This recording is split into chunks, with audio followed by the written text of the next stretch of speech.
Linda thought Gary was rich.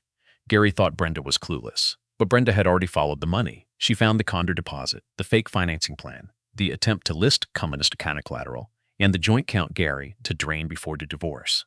So she did something cold, legal, and brilliant. So she did Gary a card she could cancel at any second. Handed Gary a credit card she could cancel at any second and waited for him to humiliate him in public. By the time that card declined, his fantasy life was already declined. His fantasy life war Albert. My husband called on speaker mid-divorce prep. His friends were howling. I cut in, "Oh, Linda is laughing." Funny, since she doesn't know you put her condo deposit on my credit card, which I just cancelled. Hello, everyone. Thrilled to have you here. Before we jump in, grab a warm drink. I'd love to know your viewing time. Drop an M for morning, A for afternoon, or E for evening. Now let's dive in. I was at my design firm, studying a blueprint that just felt off. The structure was sound, but the flow? Completely wrong. It mirrored my life. Solid outside, but crumbling within. Afternoon sun cut through the blinds, casting jagged shadows across my desk. It was dead quiet, the kind of silence you earn after 30 years of grinding. Then my phone shattered the peace. A video call from Gary. My stomach flipped, it always did. He never video called. Gary was a guy who stuck to grunts and texts, especially since he quit real estate 2 years ago. I tapped the button, expecting to see him asking about a lost jacket or demanding his favorite beer. Instead, a neon-soaked blur and the roar of a sports bar filled the screen. The camera sat against a beer pitcher, angled up at his red face and a spinning ceiling fan. But I heard him fine. She picked up. She actually picked up. Gary sounded drunk, arrogant, and frankly repulsive. "Hey, Brenda, you there? Got the guys here?" And Linda, my best friend of 20 years. My heart hammered, but I kept my voice steady. "I am here, Gary. I didn't yell. I just watched." The view shifted. I saw his deadbeat drinking buddies, guys who hadn't held a job in ages. And there, leaning in with a glassy giggle, was Linda. She waved, fluttering her fingers like she was greeting a fan, not the woman whose husband she was currently draped over. "Celebrating, Brenda?" Gary shouted over the jukebox. "Celebrating our freedom. Freedom?" I leaned back in my leather chair. Ice settled in my veins. "That is right. I am at the lawyer's office." "Well, we just left." Gary laughed, clinking his glass against Linda's. I told him to draw it up. "Finalizing the divorce, babe. Done with the nagging. Done with you controlling the money. I need a woman who knows how to have fun, not one who treats me like staff." The table roared with laughter. Linda covered her mouth, faking shock, but her eyes glittered with spite. "Oh, Gary, stop it," she purred, pressing closer. "I am serious," Gary yelled at my phone like I was a heckler. "I am taking half, Brenda. Half the firm. Half the house. Half the retirement. And I am spending it on a life that doesn't smell like sawdust. Consider this your notice. You are fired from being my wife." The laughter grew uglier. It shattered 25 years of marriage, of me paying his debts, holding his hand through grief, and building a life so he could stand on top of it and spit down. He expected tears. He expected me to crumble. He had no clue who he was dealing with. While he was playing big shot with cheap beer, I had been busy. He didn't know about the forensic accountant I hired 3 weeks ago. He didn't know about the emails currently lighting up my screen. I took a breath. The blueprint on my desk finally made sense. I knew exactly which wall needed to come down. "Gary," I said. My voice wasn't loud, but it cut through the bar noise like a diamond. "Before you celebrate too hard, and before you sign a single thing." I paused. His smug smile faltered. The laughter died down as the mood shifted. "What?" he sneered. "You going to beg me to stay?" "No," I said. "I just have a question. Thanks for watching. Where are you tuning in from? Tell me below. Let's rewind." To understand why I stayed dry-eyed, you need to see the slow, agonizing death of our marriage. It didn't happen overnight. It was death by 1,000 cuts. It started 6 months ago, on a Tuesday morning. The kitchen smelled of fresh coffee and the damp chill of a Chicago autumn. I was at the island reviewing a kitchen remodel contract. Gary shuffled in around 10, scratching his stomach in worn-out sweatpants. "Morning," I said, keeping it light. "Coffee is ready," he grunted, pouring a mug without looking at me. "Out of creamer," he muttered. "I put it on the list," I said. Then I decided to try again. I pulled a small, cream-colored envelope from my bag. Tickets to a jazz show downtown for Friday night. We used to love jazz. Hey, I thought maybe dinner at that Italian spot before the show. Just us. No phones. No talk about the business. Gary stopped stirring. He eyed the envelope like it was a legal subpoena. He walked to the stainless steel fridge where our color-coded calendar hung. My work in blue, bills in green, social plans in red. He grabbed a thick red permanent marker. He uncapped it with his teeth. Then, with a squeak that grated on my nerves, he drew a massive, aggressive X through Friday. "Don't plan anything cute," he said, "not even turning around. I am busy." I sat there, the envelope feeling heavy. "Busy? Gary, you haven't worked in 2 years. Busy with what?" He spun around, eyes cold. "Stuff, Brenda. I have stuff. I need space to find myself. You are always organizing. It is suffocating." No eye contact, just the marker scratch and the thud of the fridge door. "I am trying to celebrate us," I said, voice trembling. 25 years, Gary." 25 years of what?" He shot back. "Of you working? Of you being the big boss? You think just because you pay the bills you own my time? I am not one of your contractors, Brenda. You cannot schedule me." He walked past, grabbing a bagel. "Don't get needy. It is pathetic." If I knew breakfast would be like this, I would have stayed in bed. I watched him leave. The kitchen felt hollow. I looked at the calendar. That red X looked less like a schedule change and more like a target. I came from nothing. My father was a carpenter, a man who smelled of pine and honest sweat. He taught me that if you want something built, you build it yourself. I built my company from a rusty truck and a toolbox. I built this house. I carried Gary when real estate crashed in 2008. I carried him through his depression. I carried him when he decided he was too senior for entry-level sales. I had carried him so long, I forgot how to stand straight. That morning, staring at the fridge, something clicked. It wasn't anger yet. It was pure clarity. He didn't want to celebrate because, in his mind, there was no us. Just me, the bank account, and him the victim of my success. I shredded the tickets. The tearing paper was our anniversary soundtrack. Later, I saw a notification on our joint account. A charge for a florist, $150. I assumed stupidly that maybe he felt bad. Maybe he bought flowers to apologize. I drove home with a spark of hope. I walked in expecting roses on the island. "Nothing. Gary?" I called out. "In the den," he yelled, "watching football. No flowers. Did you buy anything today?" I asked from the doorway. "Just gas," he said, not looking away. "Why?" Obsessed with money again? I went upstairs. Bedroom was empty. I checked the guest room. Nothing. The charge was real. The flowers were real. They just weren't for me. That was the first crack in the foundation. But any builder knows that by the time you see the crack, the structural damage is already done. A week after that disaster, I tried a different approach. Maybe date night pressure was too much.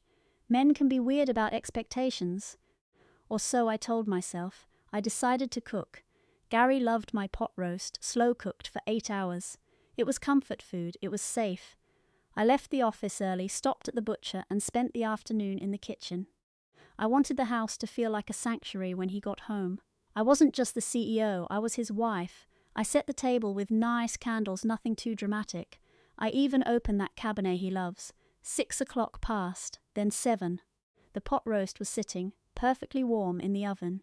By 8, I texted him. No reply. At 8:45, the garage door finally rumbled.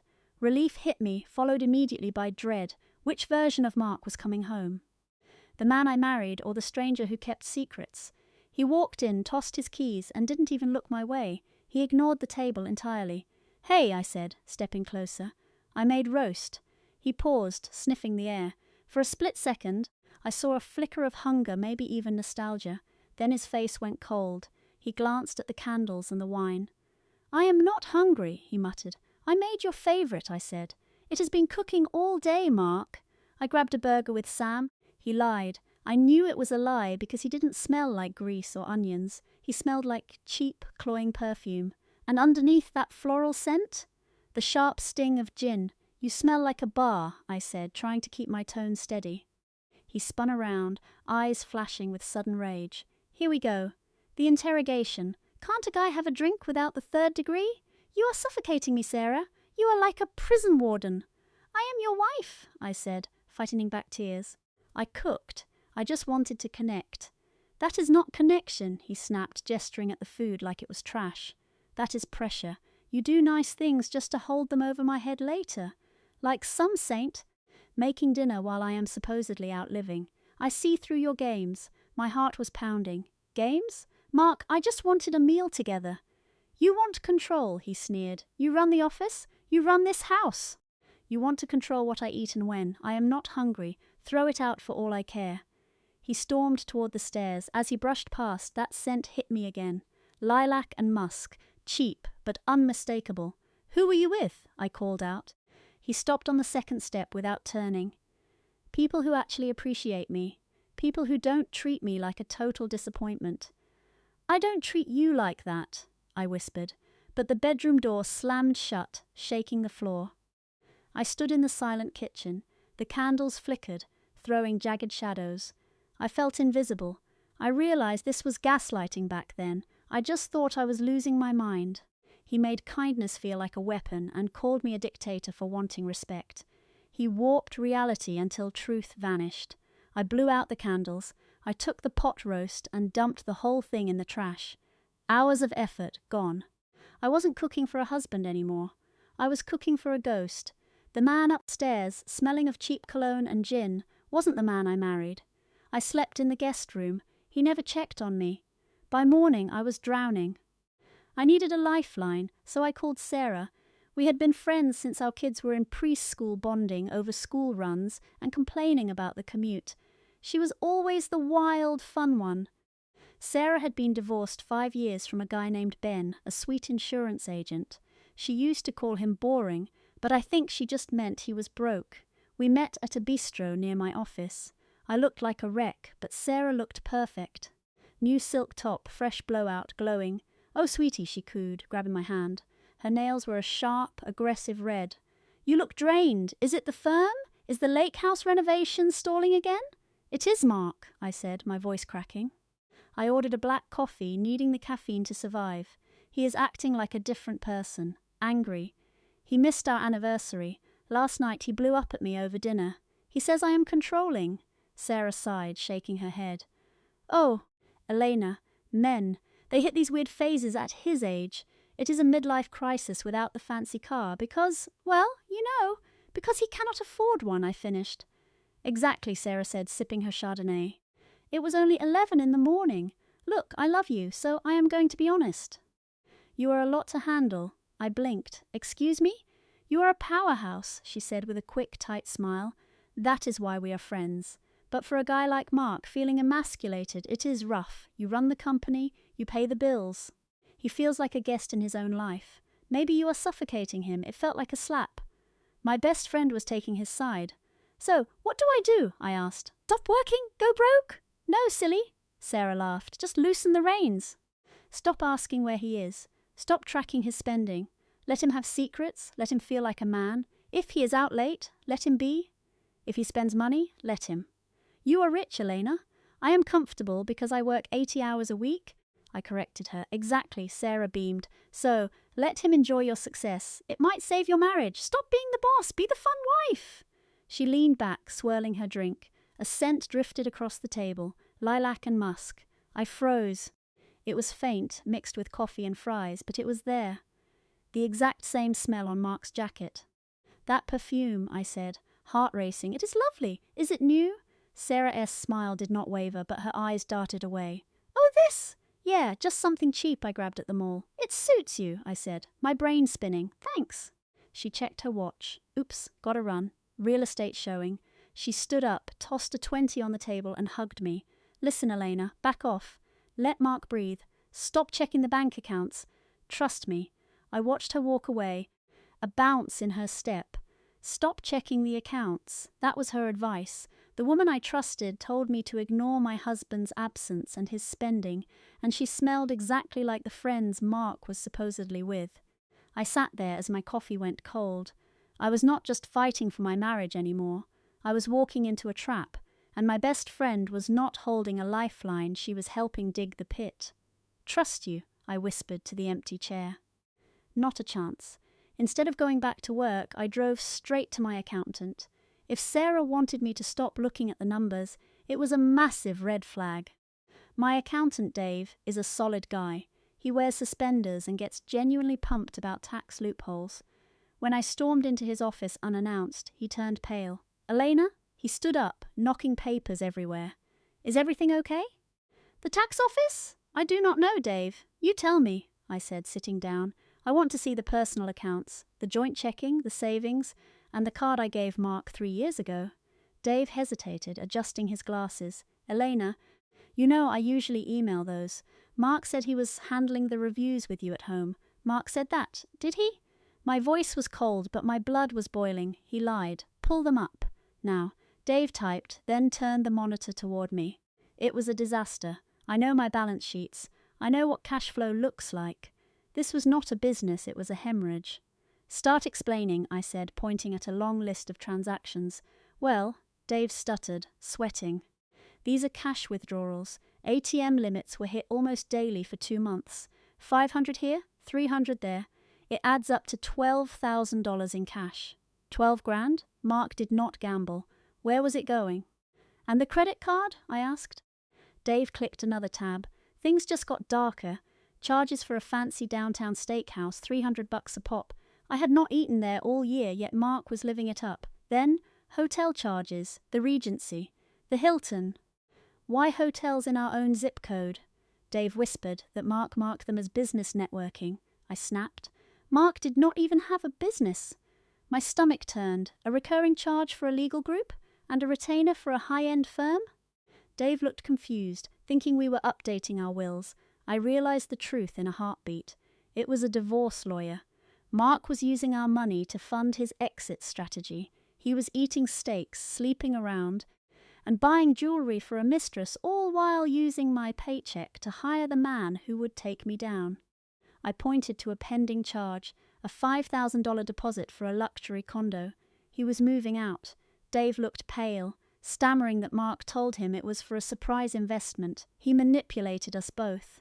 Mark was a failed salesman who had switched to selling lies.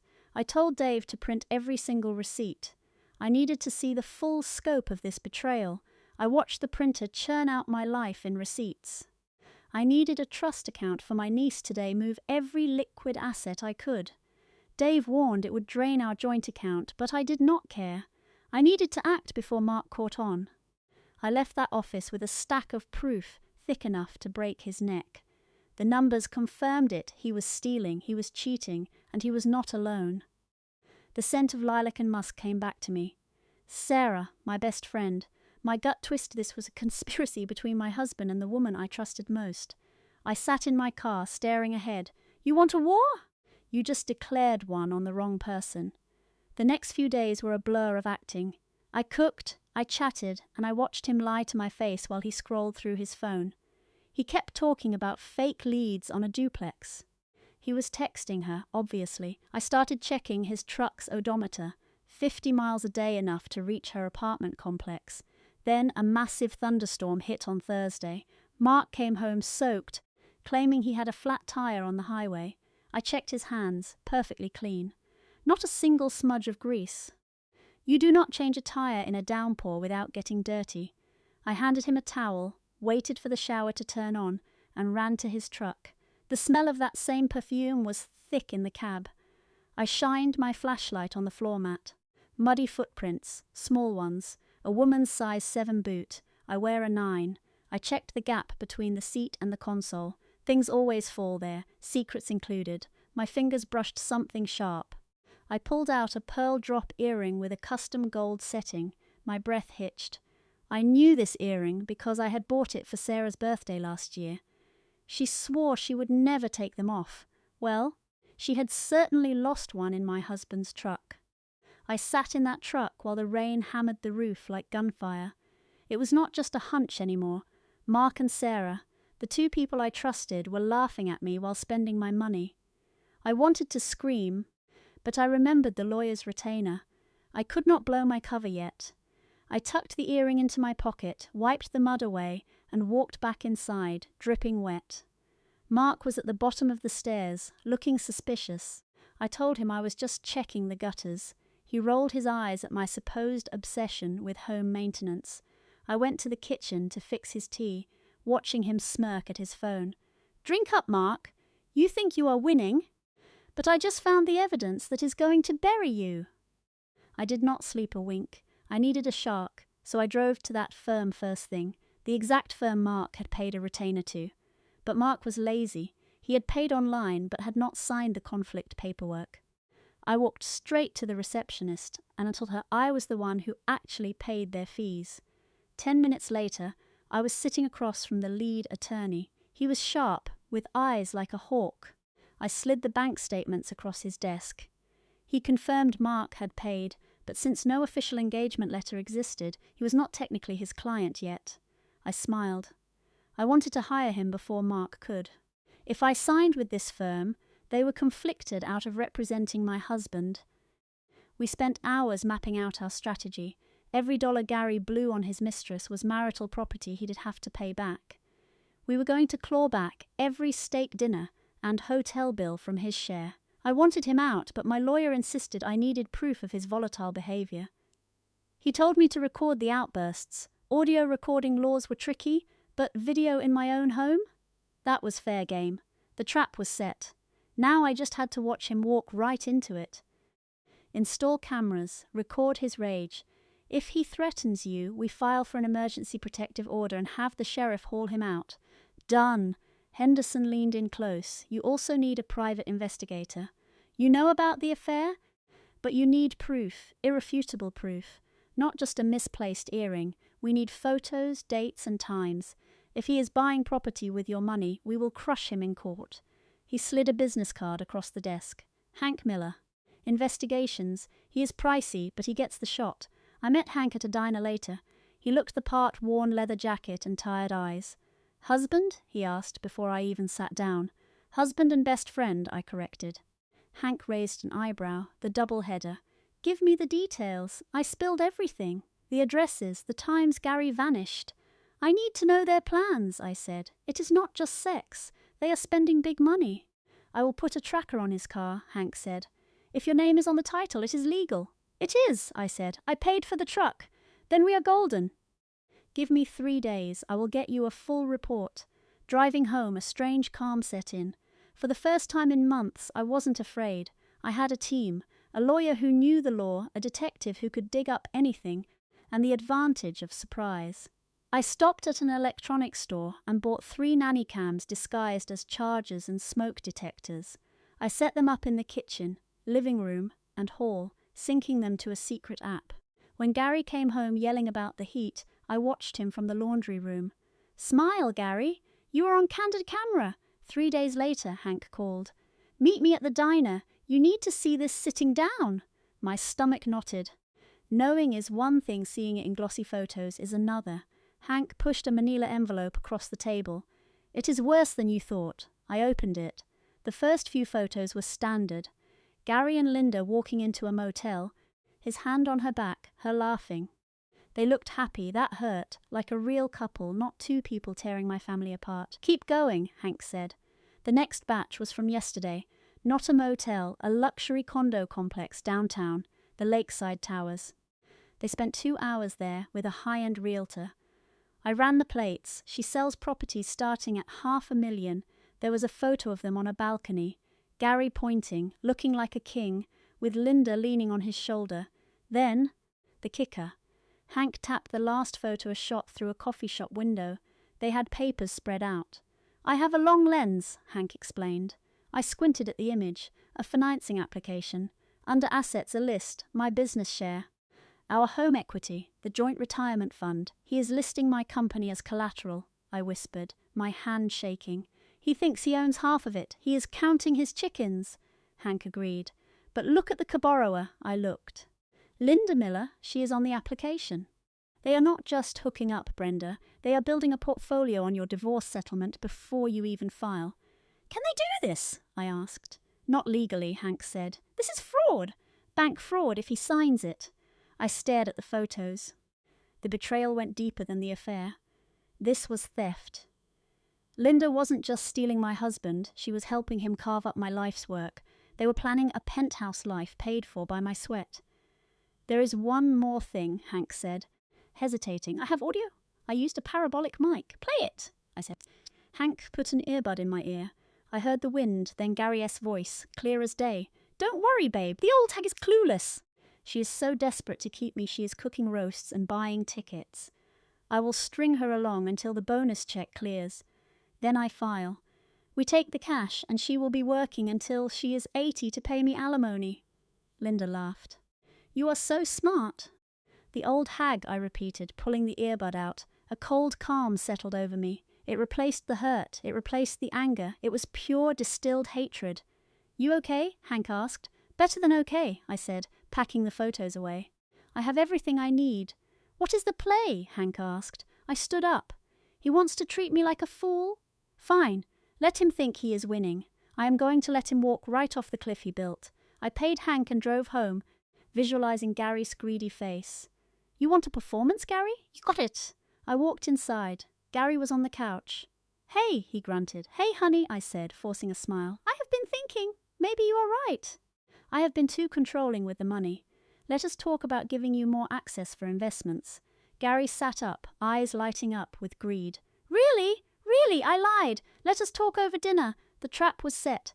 Now, I just had to wait for him to step in it. For 2 weeks, I became an Academy Award winner. My stage was the kitchen. My audience was a cheating husband who thought he was a genius. After hearing them plot to live off my alimony, the hurt vanished. All that remained was cold, calculating precision. I looked at Gary and did not see the man I loved for 25 years. I saw a parasite. You don't negotiate with parasites, you exterminate them. I started the campaign on a Tuesday with a bottle of expensive scotch, the kind Gary loved, but I usually refused to buy. "What is this?" Gary asked, eyeing the bottle. He was lounging on the sofa, texting. "Probably Linda. A peace offering," I said, setting it down. "I have been thinking about what you said, about feeling suffocated, about me controlling the money." He put his phone down. And I think you are right," I lied. The words tasted like ash, but I forced a smile. "I have been so focused on the business, I forgot to let you lead." His chest puffed out. It was pathetic how easy he was to manipulate. "Well, I have been saying that for years, Brenda. I have deals in the pipeline. Real estate is bouncing back." "Exactly," I said. "You need capital. You cannot ask me for permission for every client dinner." I reached into my bag and pulled out a sleek black envelope. I spoke to the bank. I authorized a secondary card on my business line of credit, $50,000 limit. "It is for investment opportunities." I handed it to him. Gary looked at the card like it was gold. He was seeing weekends with Linda. He was seeing his freedom. "Brenda, this is a big step," he said, trying to sound solemn while a smirk twitched on his face. "I appreciate you finally trusting me." "I do trust you," I said. "I trust you to hang yourself with the rope I just handed you. But, Gary, there is one catch. It is a new account, so fraud protection is high. If you make a big purchase, give me a heads up so I can clear it on the app. Otherwise, it might decline." "Sure, sure," he waved his hand. "Sure. Business," I agreed. That night, I heard him calling from the garage. I checked my hidden camera feed. Gary whispered, "Babe, you won't believe it. The old lady just handed me a $50,000 credit line. She basically paid me to leave. We can put the deposit on the Skyview condo next week. She is clueless. It is too easy." I watched him pace, drunk on his own ego. He thought he was the predator. He had no idea that credit card was just bait. He had already swallowed the hook. I played along for 10 more days. I cooked his favorite meals. Stopped questioning his late nights. When he smelled like cheap perfume, I said nothing. I just asked if he closed the deal. Almost he would wink. Every time he gave me that smug look, I added another 0 to his divorce settlement. It was draining. Acting like a doormat while plotting to slam the door takes a toll. But I had my sessions with Marcus, my lawyer, to stay grounded. We were building a fortress. Every text to his mistress, every dollar charged to that card, every lie, it all went into the file labeled asset dissipation.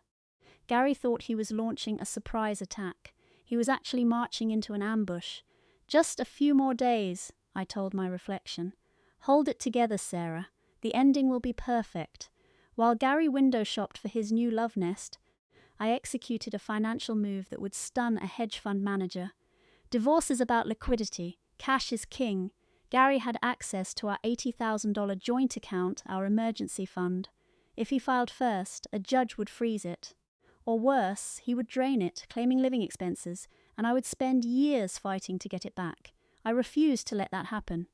I met with my accountant, Tom, and Marcus early Monday. The trust, I asked. Is it ready? The Sarah Vance Family Trust is active, Marcus nodded. It is an irrevocable trust for your niece's education. Perfectly legal estate planning. You are the trustee. Good, I said. Move $75,000 from the joint account into the trust. Today, Tom looked nervous. Sarah, that leaves $5,000. Gary will notice. That is the plan, I said. I want that money gone. If he asks, I will say it is in a high-yield bond for taxes. He does not know finance. He will buy it. And the credit card? Marcus asked. The $50,000 limit? I smiled. That is the best part. It is a sub-account on my company line. I have full control. I can kill the card from my phone instantly. You gave him a card that works until you say otherwise? Marcus chuckled. Brutal. Necessary, I corrected. He plans to use that card for the condo deposit this Friday. I saw the invite on his tablet. Friday, Marcus mused. 3 days away. I need that protection order ready for Friday morning, I said. I have the footage of him throwing a chair last week and threatening to burn the house down. Is it enough? Marcus reviewed the file, with the audio of him planning to defraud you, and the video of the threat? In this county? Yes. It is enough for an ex-parte order. That means we go to the judge without Gary. He grants it, the sheriff serves him, and he has 10 minutes to pack before he is out. Perfect, I said. I left the office and checked my banking app. The transfer was complete. The account Gary thought was his personal slush fund, for his new life was empty. The money was safe in the trust. When I got home, Gary was in a great mood, humming in the kitchen while making a sandwich. Hey, Hon, he said. Did you see the market? Up 50 points. I didn't notice, I said, setting my keys down. Gary, I moved some funds for tax reasons. The account balance looks low, but don't worry. It is invested. He paused, panic flickering in his eyes. Moved? Where? How much? Most of it, I said casually, opening the fridge. My accountant said we had to offset the business gains. It is locked up for 6 months. But you have that credit card, right? So we are fine for daily costs. Relief washed over him. He actually let out a breath. Oh, okay, yeah, the card, that is fine. Smart move, babe. Investing is smart. He did not care about the cash because he thought he had the magic plastic. He thought that card was his golden ticket. He did not realize I had severed his main artery and handed him a tourniquet I could tighten whenever I wanted. By the way, he said, eating, the guys have a thing Friday afternoon. Celebrating Mike's birthday. I might be late. Friday, I repeated. Sure, have fun. I knew it was not Mike's birthday. Friday was the condo closing. He planned to sign, swipe my card, and serve me papers over the weekend. I will, he grinned. It is going to be a big day. Yes, I agreed, eyeing the knife block. It certainly is. He had no idea that while he planned a celebration, I was planning an eviction. 2 days before the end, we had one final public performance. Our neighbours, the Millers, host an annual summer kick-off barbecue. It is a classic, burgers, cheap beer, and neighbourhood gossip. Usually, Gary skipped these, but this year he insisted we attend. We should show our faces, he said, adjusting his polo. Look like the happy couple. Keep up appearances, right? He wanted witnesses. He wanted people to see us acting normal, so when he blindsided me, he could claim I just snapped. We arrived around 2. The party was loud. And standing by the cooler, holding a spritzer, was Chloe. Of course she was there. She lived 3 streets over. She wore a dress that was way too tight for a family event. Sarah, Gary, she waved, her voice grating. We walked over. Gary grabbed a beer and stood too close to her. Hey, Chloe, I said, putting on my sunglasses to hide my disgust. Great turnout, Gary said, projecting his voice. Man, it is good to relax. Sarah here has been working me to the bone, haven't you, honey? He draped a heavy arm around my shoulder. It felt like a chain. We all work hard, Gary, I said stiffly. Oh, come on, he laughed, jostling me. She is a slave driver. You know, Chloe, I keep telling her to retire. Look at her. She is stressed. The wrinkles are showing. The group nearby went quiet. It was a cruel, mean-spirited joke. Chloe giggled. Oh, stop, Gary! Sarah looks distinguished. Besides, at our age, we cannot all be 25. She preened, smoothing her dress, implying she was the exception. Speak for yourself, Gary winked. I feel 25. I have a second wind coming. Big changes on the horizon. He raised his beer to new chapters and upgrading. The neighbors exchanged uncomfortable glances. They sensed it, the disrespect, the weird energy between Gary and Chloe. I stood there, feeling the sun and my own boiling rage. He was mocking me in front of everyone. He was basically toasting his affair to my face. I decided to test him. Upgrading? I asked, my voice cold. Are you buying a new car, Gary? With what money? The air went dead silent. Gary's smile faltered, his eyes narrowed. I have resources, Sarah. You do not know everything. I know enough, I said enigmatically. Chloe stepped in, sensing the shift. So, Sarah, I heard you are renovating the lake house kitchen. Granite or quartz? I haven't decided, I said, turning to her. I am thinking of tearing the whole thing down. Sometimes the foundation is rotten, Chloe. And when the foundation is rotten, you do not just change the countertops. You bulldoze the structure and clear the trash. I stared at her, locked eyes. For a second, the mask fell. Chloe looked terrified. She saw something in my face, not the pushover friend, but the businesswoman who fought labor unions. Well, she stammered, that sounds extreme. It is necessary, I said. Excuse me, I need a drink. This one tastes sour. I walked away, leaving them frozen. As I passed the crowd, I heard whispers. Why is he treating Sarah like that? He is drunk. She looks finished. I splashed cold water on my face in the bathroom. Gary was right. I looked exhausted, but not from age. From the dead weight I was carrying. 2 days, I told my reflection. Just 2 more. When I stepped out, Gary and Linda were huddled in the corner, whispering hard. They looked like partners whose heist had hit a snag. Good. Let them sweat. We walked home in total silence. Gary crashed on the couch by 6. I slipped into his office, a room he barely touched, and checked his tablet. It was unlocked. I opened his email to find a realtor confirmation. Friday, 2 p.m. Lakeside Towers closing. Bring the deposit check or card for $45,000. Below that, a draft to a law firm. Subject, divorce, body. Serve her Monday. I want full custody of the dog just to spite her. He meant Buster. My golden retriever. The dog Gary kicked out for shedding. That did it. He could take the money. But threatening my dog? That was a declaration of total war. I deleted the draft, so he stayed clueless. I packed a bag for Buster and hid it in my car. Don't worry, boy, I whispered, scratching his ears. Daddy is going on a long trip, and he is not coming back. Friday morning felt humid, the air heavy, like a storm that refused to break. I was up at 5. I lay there listening to Gary snore, memorizing the sound to savor the quiet later. I put on my best suit, my closing deal armor, navy blue, sharp lines, killer heels. Gary woke at 8, jittery and smelling of too much cologne. Big day at the site, he asked, eyeing my suit. Huge, I said. Lots of loose ends to cut. Me too. He grinned, a nervous twitch. Meeting the guys at the bar. Might be late. Do not forget your wallet, I said. Got it right here. He patted his pocket where the black credit card, my trap, was sitting. See you, Brenda? No kiss? He grabbed his keys and whistled as he walked to his truck. He thought he was walking toward freedom. Once he was gone, I pulled out my phone, execute. I texted my lawyer, then I called the locksmith. You can come now, he is gone. Then I called the alarm company to reset my codes and remove his access. For 3 hours my house was a hive of activity. Tony, the locksmith, drilled out the deadbolts. You okay, Brenda? He asked.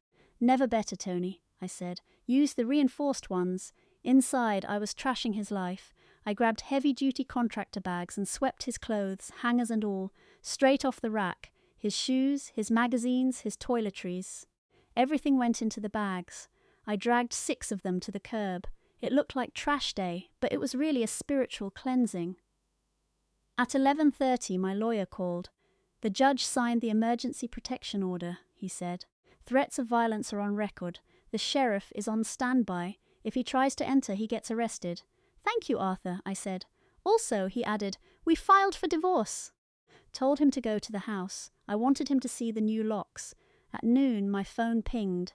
A $200 charge at a pub. He was buying Round's liquid courage for the big signing. I let it slide. One last drink on me. By 1:45, I sat at my laptop. I hovered over the sub-account linked to the card in his pocket. The button read, "Suspend account." I waited. At 1:55, a video call came in. I took a breath. This was it, I answered. The screen showed the bar. Gary was red-faced, Linda was smirking, and his friends were howling. He shouted that he was finalizing our divorce. He bragged about taking half my life. Then I spoke. My voice was ice. "Gary, before you sign anything, listen." He sneered, asking what I wanted. The bar noise seemed to fade away. He mocked me, asking if I was upset. I asked if Linda was there, because I could see her clearly. "Hi, Linda." She froze, eyes wide, clueless she was on camera. I told her she had no idea she was about to put her condo down payment on my credit card. Gary told me it was his card now. I laughed. I told him it was my business card, and since I am the admin, I just reported it stolen. I clicked. Card suspended. I warned him that swiping for $45,000 in 10 minutes was a felony. Credit card fraud. His face went grey. He stammered. But I was done. I told him not to come home. The locks are new. The police have an order of protection, and your clothes are on the curb. Happy anniversary, darling! Gary stared for 5 seconds, a pretzel hanging from his mouth. His arrogance vanished into pure panic. Linda grabbed his arm, shrieking about why the card was dead and the closing in 20 minutes. Gary looked like a rat trapped in a maze. He croaked that I was joking, that it was our investment. I corrected him it was my investment, and I was divesting from bad assets. He threatened to go to the judge, but I told him to go ahead. Tell him about the fraud and the threats to burn my house down. I have it all on video, he whispered, asking what video. Every room, Gary. I heard you call me a hag. I heard you plotting to bleed me dry. Linda pulled away, realizing the game was over. She wasn't looking at a wealthy man anymore, just a broke guy facing criminal charges. She hissed at him to fix the card. He grabbed the waiter, demanding he run the tab. I watched in high definition. The waiter swiped, frowned, swiped again. He said the card was declined and he had to keep it. Gary lunged, screaming for it back, but the waiter snapped at him to stay back. Gary turned to Linda, begging for her card. She looked at him with pure hatred. She asked if he was even liquid. He insisted he was, but I cut in, voice freezing the room. I told him I was done. Linda grabbed her purse, furious. Gary panicked, screaming about the condo deposit, but Linda snapped that he was flat broke and she wasn't going down with him. She stormed out. Gary looked at the phone, pleading for love. I laughed a sharp, real sound. "You love my money, and that is gone." I hung up, telling him to stay away. The police were coming. The screen went dark, and the silence felt amazing. My heart was pounding, but my hands were steady. I did not need an investigator to know how fast this town would talk. Our realtor, Sarah, filled me in later. Gary was desperate. After Linda left, he chased her down, lying about technical glitches. He dragged her to Lakeside Towers, sweating and smelling of stale beer. He slammed his hand on the desk, telling her to ignore the card issues. He handed over the details for our joint account, the one I had drained 3 days ago. Sarah checked it and said there were only $4,000 in there. Gary screamed, insisting there was 80 grand. Sarah calmly replied that the money had been gone since Monday. Gary turned white. He finally realized I hadn't just cancelled a card, I had scorched the earth. The final blow came when a notification hit Linda's phone. Everyone knew Gary Miller was broke. Linda didn't scream. She just looked at him with disgust, called him a loser, and walked out for good. Back home, the sun was setting.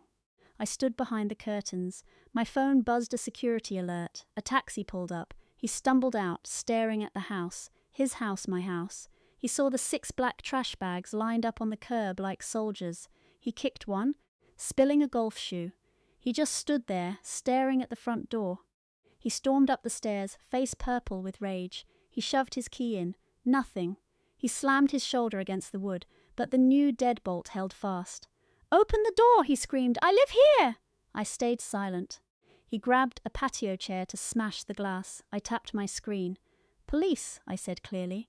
"My estranged husband is trying to break in. I have a restraining order, the dispatcher answered. Officers are on the way. Neighbors are already calling it in. I looked out. The whole street was watching the king of the castle having a breakdown. Gary threw the chair. It bounced off the brick. He collapsed, sobbing like a toddler who just heard the word no for the first time. Then blue lights flashed. I sipped my tea. Hot, just how I like it. 4 deputies stepped out, not a courtesy call. This was an arrest. Gary kept pounding. "Let me in, it is mine!" An officer shouted. "Step away!" Gary spun, wild-eyed. "She changed the locks. That is illegal. Are you Gary Miller?" "Yes, I am the victim." The deputy walked up, holding a paper. "We have a judge-signed order this morning. Vacate these premises immediately and stay 500 feet from Brenda Miller." "That is a lie!" Gary screamed, pointing at my window. "She is crazy!" "Put your hands behind your back," the deputy ordered. "For what?" "Disorderly conduct and breaking and entering. You are under arrest." The metal clicked, the most satisfying sound ever. They dragged him away as he shouted. He passed the trash bags. "My expensive suits," he yelled. "We will collect your things later," the officer said, shoving him into the cruiser. I stepped onto the porch as the car drove off. The evening was quiet again. The neighbors waved. I waved back. Not embarrassed, liberated. I checked the bags on the curb. I wanted him to have exactly what belonged to him. Nothing more. My phone rang. My lawyer, Henderson. "Did it go through?" he asked. "He is in the cruiser," I replied. "Good," he said. "That seals the violation. I will have his lawyer pick up his belongings from storage. Do not keep them on the curb." "It looks bad for the court," he warned. "I will move them tomorrow," I said. Henderson paused. "You did good, Brenda. Most fold." "I folded for 25 years, Arthur," I told him. "I am done folding." That night the house felt clean. No smell of beer or resentment. Just lemon polish and peace. I slept in the king bed, my dog Buster curled up at my feet. Gary always hated that. "Your bed now, buddy," I whispered. The fallout began the next morning. Gary called from jail. I did not pick up. He left a voicemail. "Brenda, please? I am sorry. Bail me out. Linda is gone. Mom is in Florida. I love you." I saved the message not to listen, but as evidence. Evidence of his cycle. Abuse, discard, regret, hover. A perfect toxic pattern. And I was done with the book. I called the storage company. I prepaid 1 month. After that, they could auction it. I hired kids to haul the bags away and texted the code to Gary. "Unit 4B, code 1234. Good luck." Then I blocked him. The legal battle was just a systematic dismantling. Gary tried for a fancy lawyer, but lawyers need money, and Gary had none. His cards were gone, the accounts empty. He ended up with a court-appointed mediator. We met 3 weeks later. Gary looked terrible. Wrinkled suit, gaunt face. He could not even look me in the eye. Henderson laid it all out. The claim for wasted assets was our winning hand.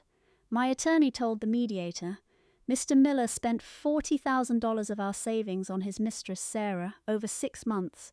We had receipts for luxury hotels, jewelry, fine dining, and vacations. Illinois law mandates that money be returned to the estate before any split." The mediator scanned the pile of proof, then turned to Gary.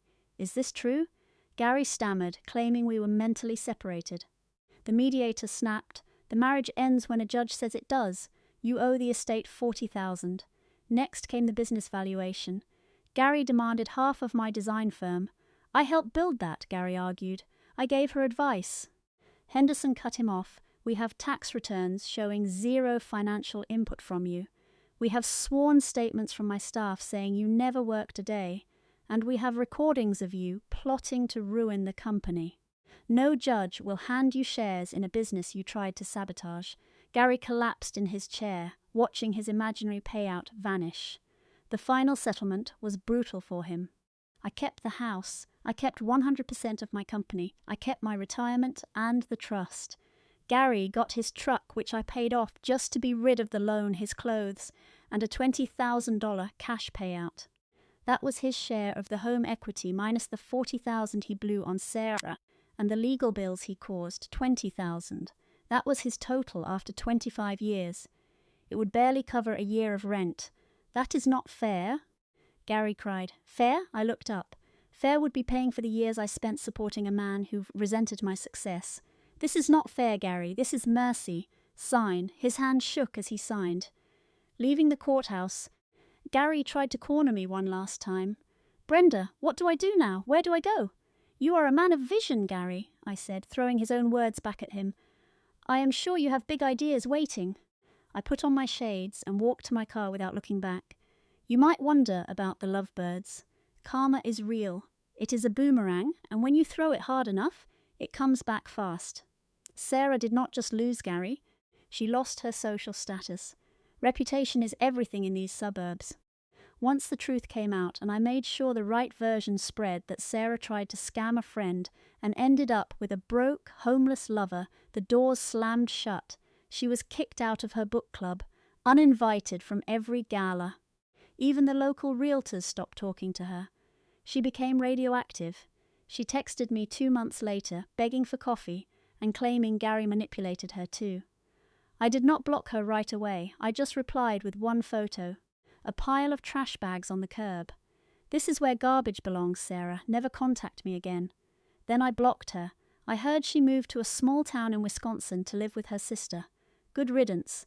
As for Gary, he burned through his $20,000 in 3 months. He tried to start a consulting firm, but it failed because he lacks actual skills. He could not pay his rent. He ended up exactly where he belonged, his mother's basement. His mother, who always said I was not domestic enough, was now stuck supporting a 55-year-old man who played games and complained about life. I saw him 6 months later at the grocery store. He looked ragged in a stained shirt, buying frozen pizza and cheap beer. He was fighting the cashier over an expired coupon. I could have gloated. I could have said something. But I did not. I just moved to a different line. He was not worth the effort. A total stranger. 1 year since the divorce, my home feels different. I removed the kitchen wall, the renovation I was planning, the day he called me. It is open, airy, and bright. I painted the room soft sage, bought new sheets, and got a new car. My business had its best year ever. Without Gary dragging me down, my creativity soared. We just landed a contract to redesign the city library. But the biggest shift is internal. I used to fear being alone. I dreaded the empty chair at dinner.